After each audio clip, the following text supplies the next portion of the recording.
Chapter 10. It looks bad, he said, scratching his neck. 3 separate trays are showing signs of over-fertilization and nitrogen burn. We probably have too much salt in the soil, so there's not enough osmotic pressure to get the plants to suck up water. He pulled up a plant out of the soil and examined its roots. Roots still look healthy, but they will start to rot and die soon if we don't flush the soil and fix the filters. She knew that if the plants died, then the air filtration system would get heavily taxed, and they would have to severely restrict their water rations for the remainder of the trip. They would make it, but with very narrow margins, so if something else went wrong, they would likely die. So fixing the filtration system was top priority. How about if we use the drinking water to thin out the nutrients? She asked, half assuming he would have thought of that if there was a chance it could work. The challenge there is that the system was set up optimized for the 2 of us, so it is unlikely that we can increase water production enough to keep up all the plants as well. Also, in order to flush the soil and clean the roots, we will be tapping into our water reserves so that we will be in a depth that needs to be recovered. So any excess will go to that, he said. You seem very calm about all of this, she said, noting how far away from panic he was. We're going to do our best to fix this, and I have confidence in us. Either we succeed or we don't. Live or die, he said and laughed. I've been much closer to death than this and lived. Teaches you to be optimistic. He clapped her on the shoulder and went to get some tools to start working on the filtration problem. While I get started on the machinery, you clean out the soil.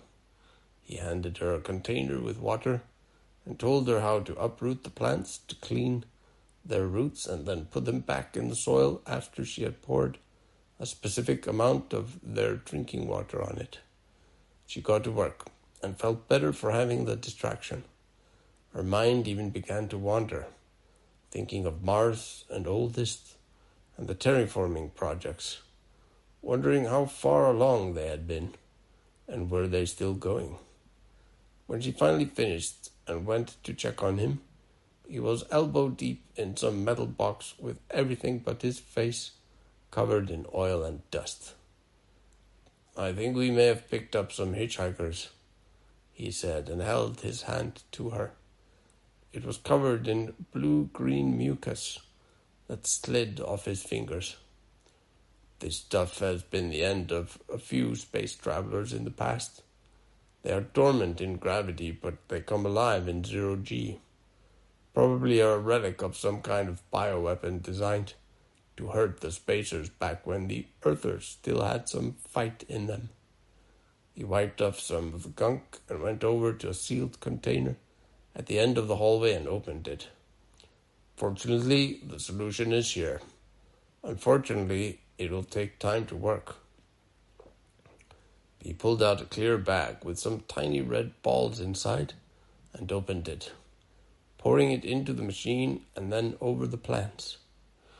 These eggs will thaw out and hatch little spiderlings. They were engineered to eat up the little fuckers and then die once there is no food left. They are very efficient at clearing out this kind of infestation, he said, and threw the bag into a recycler. So the ship will be swarming in little red spiders? She asked, hoping he couldn't hear the worry in her voice. Something about the idea of a bunch of 8-legged crawlies made her skin itch. She had never seen these things before. There were no spiders in the city, and yet some deep instinct made her feel anxious. She was determined to suppress it.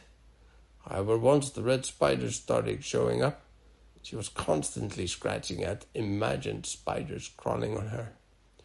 The spiders did their job well, it seemed. While they worked, the plants were kept alive with the drinking water.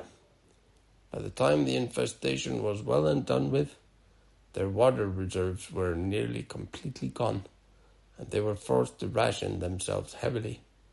They needed to prioritize keeping the plants alive, as they were the heart of the ecosystem. Without them, they would only have machines, which were far from as effective or as efficient as the biology. The next few days were hard on them. Time, which had sped up before the breakdown, now slowed to a crawl. They kept their routines up, checking on and tending the plants that were recovering. The spider population had collapsed, and now only a few of them still roamed looking for any trace of the contamination. They were on strict water rations, which kept them verging on serious dehydration. She had been feeling increasingly confused and constantly tired, unable to focus on her studies from the tablet. She would sit and stare at the stars outside silently, contemplating her morality and reserving her energy. Then, one day, Bill found her there by the viewing port. He was holding a glass full of water and handed it to her with a gentle smile on his face. "We made it," he told her, when she looked up sluggishly and then between him and the glass in confusion. "Our reserves are back up to a safe level. We can now triple our rations. So here's a fresh glass of H2O for you," he said. Relief crashed over her. She sighed, then took the glass, feeling as if it contained the most valuable substance in the universe. The first sip was like nothing she had ever experienced. It flowed down her throat, cool and pure, reaching every cell, reawakening her body from the slow state of dehydration. It was the same sensation she had witnessed in the plants, how they had unfurled bright and green the moment they had been watered with clean reserves. They had come very close. They would have never survived the rest of the trip if the fix had not worked. They had a short, sincere celebration together, relishing each tiny sip of freshly purified water and grinning at each other sheepishly, giggling over their shared joy and appreciation of life. They then went to their rooms with their full glass of water each. The next day, she woke up feeling clear in the head again. After doing her rounds and sharing a meal with Bill, she went to the observatory, where she would sometimes go to reflect and study from materials other than the tablet. She had dug up some well-worn books and manuals on space horticulture and ecosystem management. After this experience, she decided that it was well worth the time to learn as much as she could about how to build and maintain biological sustainable ecologies, as well as the machinery that was integrated with it. The remaining journey went smoothly. Their mood picked up as they found their routines anew.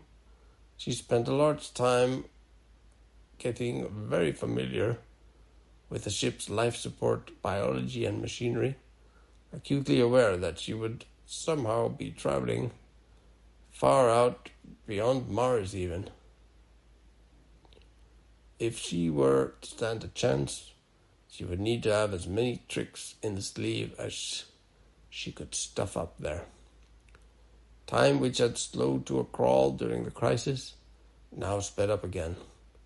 When they were not apart doing their own things, they would work together on projects to strengthen the ship's ecosystem.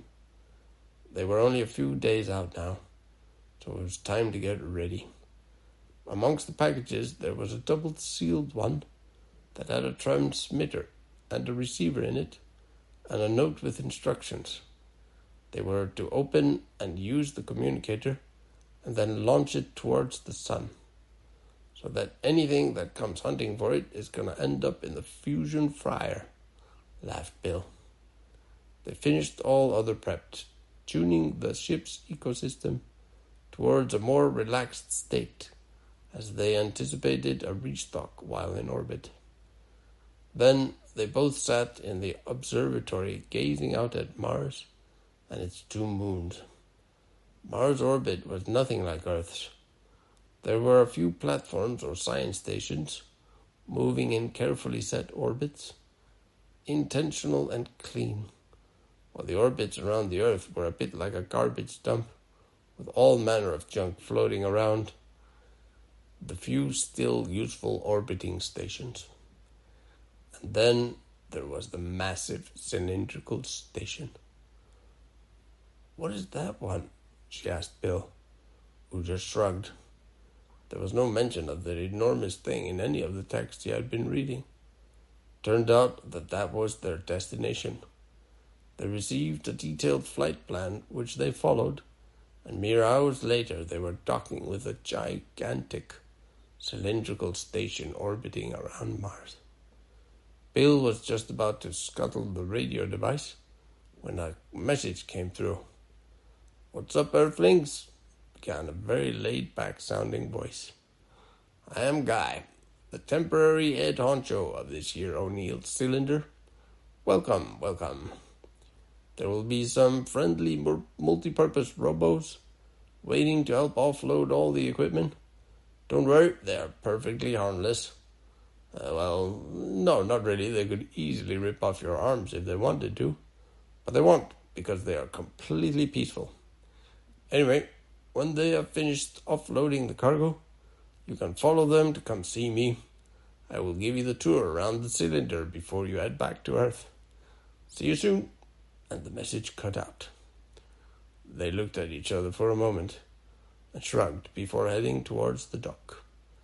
There were indeed some bulky-looking robots waiting for them on 4 legs, with cargo holds on their backs and arms that stretched out of the front shoulders. They were yellow and showed some sign of wear and use, but also maintenance. Probably quite a few coats of paint on there. The robos were quick and efficient. While they worked, she ventured into the spacious dock of the enormous cylinder. The metallic interior was large enough that it could receive some very big cargo, like a small building. The door on the far end slid open, revealing a long hallway. She hesitated, glancing at Bill. This station was massive, and the last thing she wanted to do was wander aimlessly through its labyrinthine passages. So she waited, watching as the robos finished unloading and stacking the cargo with mechanical efficiency. One of the robots then detached from the group and approached them, its movements eerily smooth, as it held out an arm, gesturing for them to follow. The hallway stretched downward, the lighting dim but warm, and then they stepped through the final doorway. She gasped. Before her lay an impossible expanse, a vast open world enclosed within the station's cylindrical walls. The sky arched overhead in a breathtaking curve, an artificial horizon looping impossibly above them. What looked like a golden sun, suspended at the central axis, bathed the entire habitat in soft, shifting hues of midday light. Rolling hills and endless fields of green sprawled out before them, a lush carpet of life stretching to every visible corner. Trees clustered in groves, a winding river shimmered in the distance, snaking between scattered buildings, some towering over the otherwise rustic houses like futuristic spires, the rest small, cozy, and nestled amongst the greenery. And the animals, real breathing creatures, roaming freely in the fields. From this distance, they were silhouettes against the vibrant landscape, moving in herds, some grazing, others bounding playfully. The sight of them sent a shiver down her spine. She could hear it, too. Not the sterile hum of a space station, but the layered symphony of a living world. Birds calling in the distance, the rustle of unseen creatures in the underbrush, the rhythmic pulse of flowing water. It was nothing like the rigid, domed enclosures she had known on Luna. This was alive.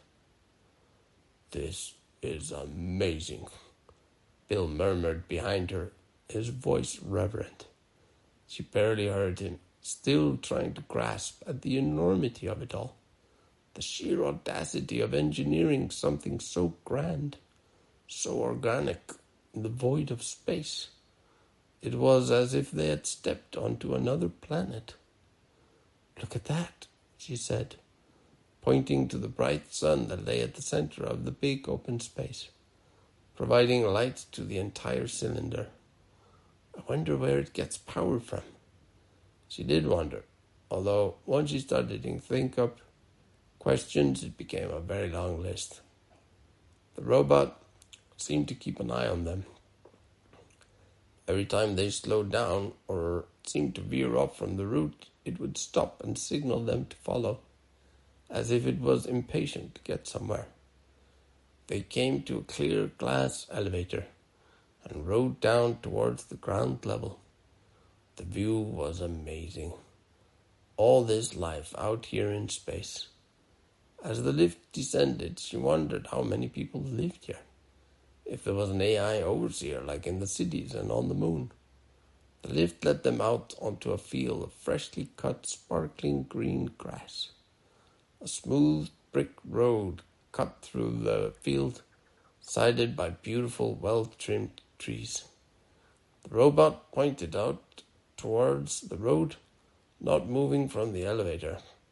She got the feeling that it was in a hurry and slightly frustrated at their slow pace. They left the elevator and the doors closed, leaving them alone in this seemingly perfect world. They walked along the road in a dreamlike state, pausing often to touch the leaves, run their fingers over rough bark, and take in the rich scent of damp earth and greenery. The air carried a deep, organic fragrance that stirred something primal in them.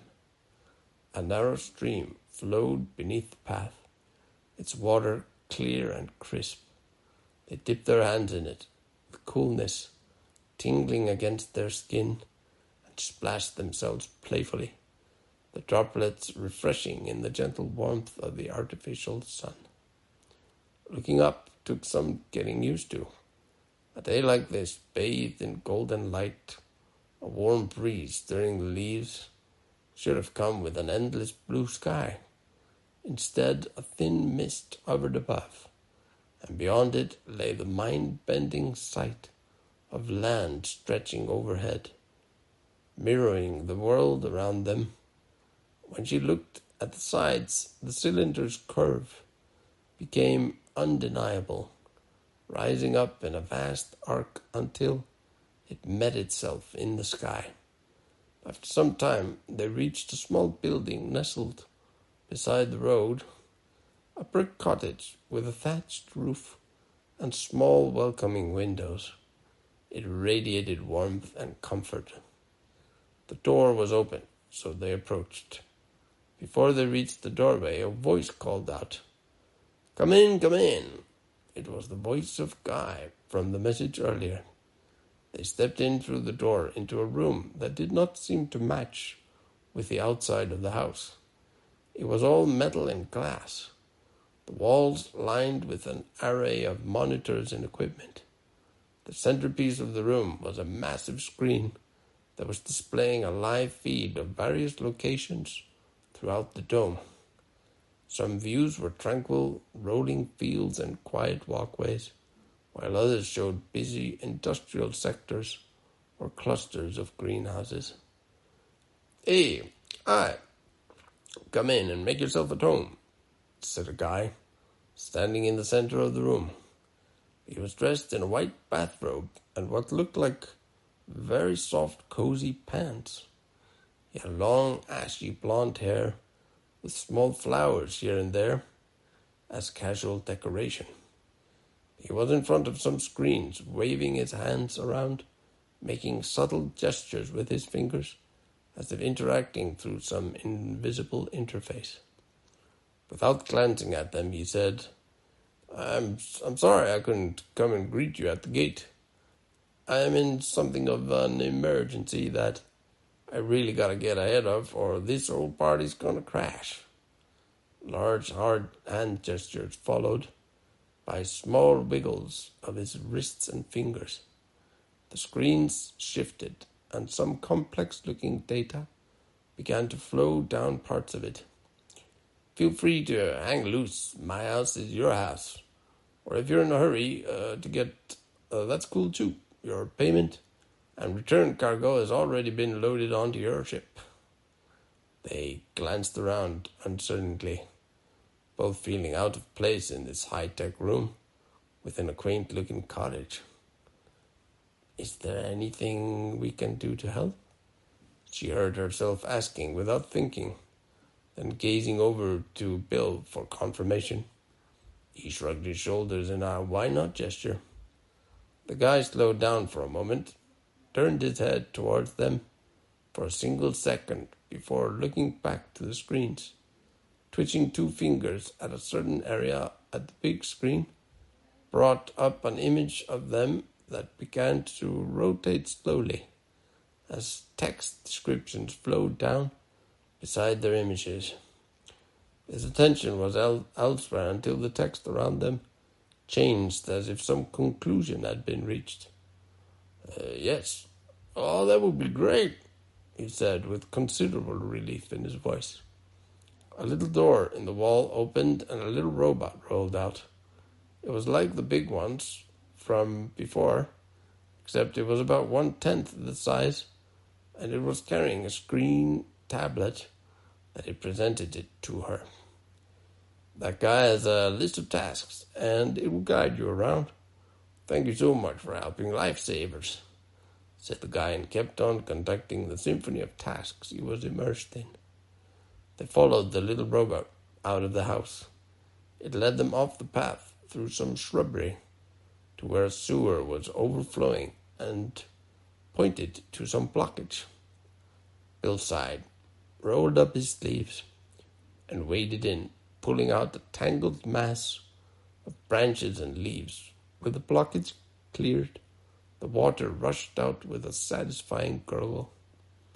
The little robot gave a delighted wiggle and then spun around, leading them towards the next chore. After they had solved that one and were on their way to yet another task, Bill caught up to the robot and grabbed at the tablet. The robot seemed happy to hand it to him. After looking it over, he handed it to her, saying, "Seems like we flew all this way over to become janitors." She looked the list over, and it was all tasks like clean this, unclog that, arrange those things. It was a long list. Well, then let us be the best interplanetary janitors in the solar system, she says, not at all fazed by the menial list of chores. We get to walk around and see how this whole thing works. Or doesn't work, Bill threw in between hammering some nails to fix a fence. She smiled at him and shrugged. You're fixing a fence on a farm in an open artificial space station. That sounds pretty cool to me. Anything that ends with on a space station sounds cool to you, he said jokingly, coming around to her cheeky can-do attitude. I, on the other hand, grew up on a space station, although I happily admit it was nothing like this one. Bill had seemed bothered at first. He admitted later that he had felt uncomfortable in such a large open area. Put him off.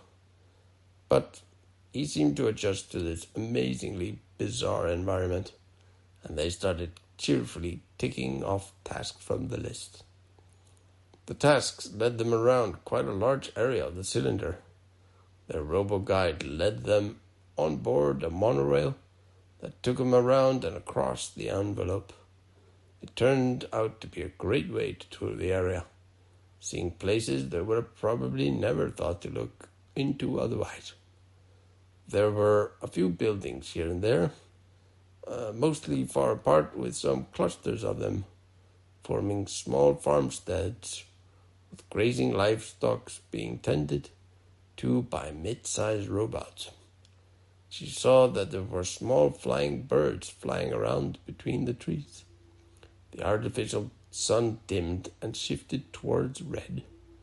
Evening had come into the cylinder, and quiet ascended. The robot led them to a cozy-looking cottage.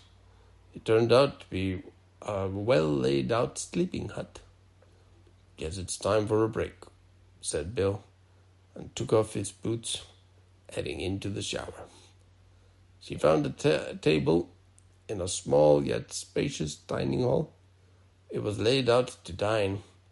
All manner of produce from the cylinder's agriculture, an area that could support around 10 million inhabitants. She had not seen anyone other than Guy and Bill during her chore-related travels, so she got the feeling that there were not so many people on the station. So there would be ample food. She tried everything, and it was all good. Even taste she did not like, she found interesting. When Bill came from the steaming hot shower room, freshly shaved and looking refreshed and relaxed, she slid a full plate to him and with a full mouth said, "I made a plate for you with all my favorite stuff. It's so good." He sat down and ate everything on the plate with a series of mms and ahs. "You weren't joking. This is probably the best tasting food I have eaten in my life," Bill said. "And wait till you have tried the shower."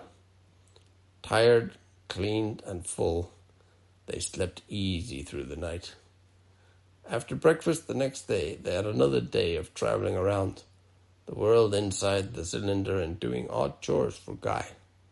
At some point, a big robot came hopping along just when they needed an extra hand. The smaller guide robot went out to meet him, and they waved arms at each other for a few seconds. "Looks like they're communicating," said Bill, and imitated some of the robot's movements. Once the task was done, the big robot started trotting away from them. She was pleased to see it waving back at her when she waved at it. "And language," she said. "I feel like I can guess at what they were saying." They kept going through the list and following their little friendly guide.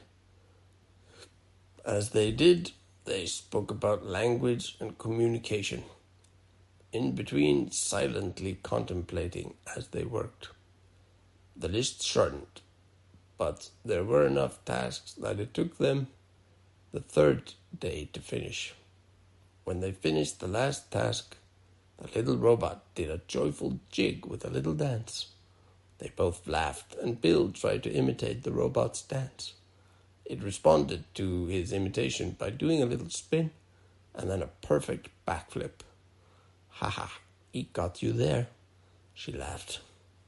They then followed the robot back to the direction of the house by the elevator where they had met Guy. When they stepped into the control hub where they had last seen Guy, it was empty. Screens flickered softly in the dim space, a quiet hum of machinery filling the silence. Their little robot guide didn't hesitate, rolling briskly through a door on the far side and vanishing through it. They followed. Beyond the door, the atmosphere shifted entirely. They emerged into a lush courtyard, bathed in golden light, where two massive, bushy trees stood like ancient sentinels. Their thick, spiraling branches twisted outwards in graceful arcs, draped in vibrant leaves. Hanging between them was a hammock, lazily swinging, and in it, Guy lounged like a man without a care in the universe. Around him, the space had been deliberately designed for comfort. Swings suspended from sturdy branches, cushioned recliners scattered across the grass, and chairs molded into soft curves. It was a sanctuary, a little discreet shrines for colourful gods here and there. Guy brightened the moment he saw them. He swung his legs over the side of the hammock and hopped up, moving towards them with a joyful bounce. "My most welcome new friends," he exclaimed, beaming. "You have my eternal gratitude. Thank you for all the hard work." He stepped forward, extending his arms in an uncertain mix of a handshake, hug, and a fist bump. None of them entirely sure how to respond. He didn't seem to mind the awkwardness, rolling with it cheerfully. "Can I get you something to drink?" he offered, gesturing towards a small table lined with carafes and glasses. "Dinner will be in about an hour, and I imagine you'll more than ready for a meal after all that effort." They each grabbed a seat, and soon the little robot came with some colorful drinks, with straws and tiny umbrellas sticking out of them. She tasted hers, and it was delicious. "This is so good," she said, and gulped down half the glass in one long slurp. "It's one of my own recipes," he said, drinking from his own glass. "Made from fresh prickled fruits and my very own spirits." Bill was nodding happily over his drink, clearly very pleased by this turn of events. "To the cylinder," said Guy, and offered his glass for a toast. "And to my interplanetary janitors," he said with a grin. "You were listening to us?" Bill asked. "Well, yes, but don't be mad. I monitor everything in my sector. I would have told you, but I was balls deep in a major cascade." His demeanor became slightly more serious for a moment. "You really came at a good time. We were able to plug the most serious issues and buy ourselves this moment of calm. But we still don't know where the issue comes from, so it might flare up again." She had read enough to know that in space ecology, a cascade was a general term for potential catastrophe, where one problem breakdown could cause a few more breakdowns that in turn caused a few more, leading to a complete collapse of the ecosystem. In spatial cultures, one of the strongest curses one could utter was, "May you cascade." But that was considered very bad taste, and was rarely said out loud in company. We got the sense that there was a boundary to the area you sent us around, and you mentioned your sector. Are there others like you in here?" she asked. He emptied the glass and signed something to the robot, who fetched the glass and then strode off in the direction it had come from with the drinks.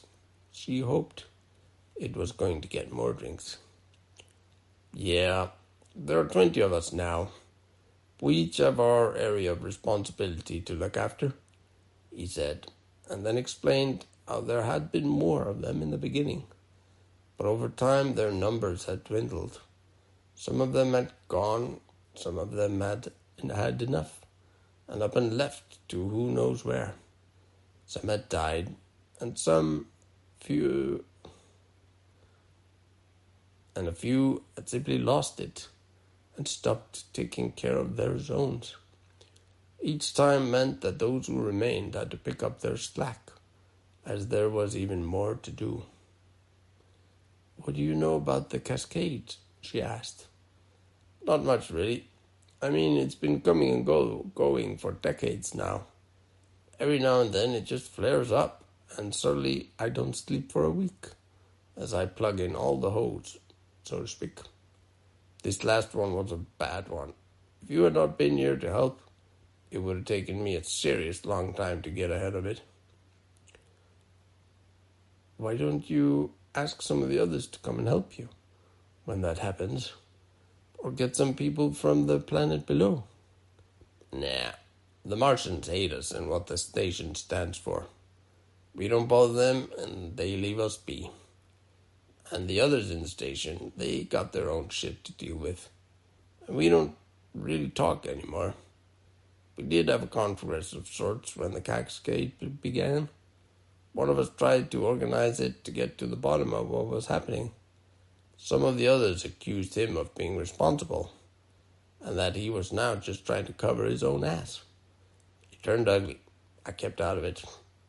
It was hard to focus on the bigger picture when my area was accruing unmet tasks.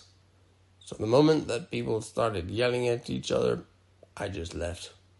And I haven't heard from anyone else since.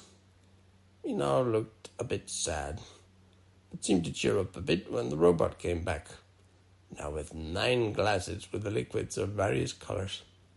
They each got a new drink, and she had a lot of questions that she wanted to ask him. What can you tell us about this place? He set his glass down and explained how the cylinder had been built far away, nearer to the asteroid belt, which formed the boundary between the inner and outer planets, and then brought here into Mars orbit as a staging area for the Mars terraforming mission. Here was where they were going to cultivate the ecology of post-terraformation Mars. Earth life that was evolved here to adapt to Mars gravity, limited magnetic field, lower atmospheric pressure, and such. The plan was all laid out centuries in advance. He looked up as a small bird darted past. But then the war on Earth happened and the project got abandoned. He went on to explain how this had begun as a plan from Oldest. However, it had been handed out to some committee of some of the tribal leaders back on Earth in an attempt to involve them in how humans would expand into space. The committee had voted unanimously for a plan that involved the complete Earthification of Mars. However, the scientists already on Mars had different ideas. Most of them questioned why Mars had to become another Earth, rather than allowing life to evolve its own path, creating a Martian ecology. The tribal council was adamant that Mars be completely altered, and the life forms known to yield the most usefulness would be the focus. Feeling cramped by the growth and restrictions set on them on Earth by the 500, the tribe saw the dream of Mars as the next frontier. To be honest, I think it was never more than a fantasy. Why would people leave Mother Earth to come and struggle for generations in hope of replicating conditions already there? Then Earth was out of the picture. The Martians were free to decide their own fate, albeit with much fewer resources. They made do, began to alter life forms to be able to survive the current Martian conditions, and helping them spread, then choosing the successful ones, and making edits and splices, and then spreading those, all the while running little factories that pumped out greenhouse gases to build up a thicker atmosphere. The Martian biosphere diverged so much that it was completely incompatible with what we had here. So if this ecology were to be introduced, it would kill off the one down there. Guy told them in a saddened tone, while the little robot brought them some snacks. She really got the feeling that the robot's gait seemed heavier than before, as if it was absorbing Guy's sadness. Now this cylinder is nothing more than a museum of what could have been, forgotten and slowly falling apart. The people downstairs see us up here as harbingers of death, and no one from Earth wants to abandon what they have there for this hell of a life. He looked at her, and then seemed taken aback by the look on her face. He had expected signs of sympathy or anger, but she seemed amused. You do realize that you are complaining about living in paradise, she said, completely unfazed by his sudden low mood. Nearly everyone I have ever met would give everything they had for a chance to live here. Guy seemed generally surprised and said he'd have to think about that. She grabbed another drink, and Bill changed the subject to talk about some of their experiences in these past days. She mentioned the way that the robots seemed to express different moods, and Guy lifted up his hair to show them some sleek-looking thing that was spread out over his head. It's a sort of brain interface, he told them. It's how I communicate with the station and the robots. Whenever I give them an order, my emotional state tends to leak through. She could not help asking, "Do you speak with the station manager?" "Station manager?" he said, contemplating the term. "There is no manager, really, just me and the others. The station itself is a collection of automated sensors and systems." So, no BBAI, she thought. Could it be that these cascades you're facing are because of the materials that generate the viruses, the weapons from the war? She asked Guy. "No," answered Bill. "The station is shielded from those." She wanted to know how that was done, but he did not know.